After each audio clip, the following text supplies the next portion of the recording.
你好，欢迎来到沙瓦的频道。今天一切还顺利吗？如果时间容许，希望你在忙碌的日常生活中能抽出一点时间，让我们一起了解更深层的内在世界。或许，这能帮你找到一个让心灵得到片刻宁静的角落。你所经历的痛苦与困扰，并非外在环境所造成，而是源于你内心的矛盾与不安。你一边抱怨生活的艰难，一边又在逃避面对自己的问题。这一切，无论是情绪的低谷，还是无法释放的焦虑，都是你未曾解决的内心问题在背后作祟。你自认为自己是受害者，却从未看过真正的镜子，了解那些伤痛究竟来自何处。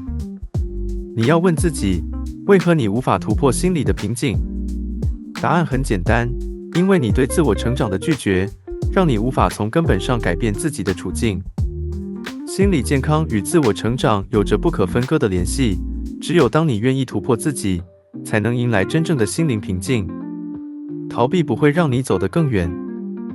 你习惯性地将自己的情绪问题归咎于外部环境，认为是周围的人或情况不公，才让你过得如此不快。这样的想法是多么的虚伪和懦弱。当你一次又一次地逃避自己的内心世界，当你不愿意面对过去的创伤与失败，你只会让这些痛苦越积越深，最终成为你心灵的牢笼。心理健康并非外界条件的满足，而是源自于内在的觉醒。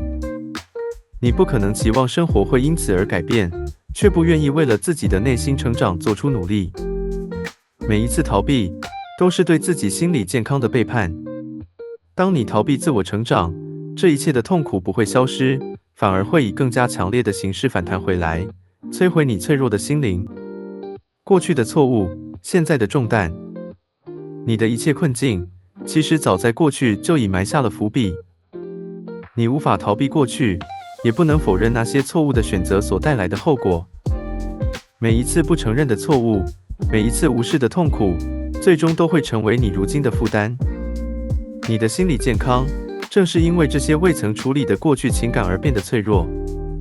你以为能通过逃避来让一切都消失，然而事实是，这些沉默的伤痛像毒瘤一般，日益增长，最后侵蚀你的每一个思绪。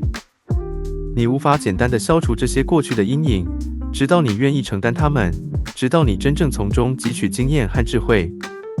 成长并非简单的拥有更多，而是对过去的错误与经历的彻底接纳，从中汲取力量，解开束缚，才会迎来真正的心理健康。从自我成长中释放自己。你不必等待一个外部的奇迹来拯救自己。心理健康的真正来源，是你对自我的重视，对自身成长的真心投入。每一个真诚的自我反省，都是走向内心自由的一步。你开始接纳自己，开始面对自己的阴影与脆弱，这不仅仅是认识自己的过程，更是一种心灵的解放。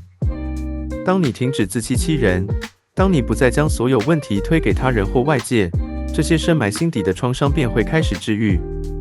自我成长是一场从内而外的革命，当你真心决定拥抱这个过程，你将不再被过去的错误或情绪所控制。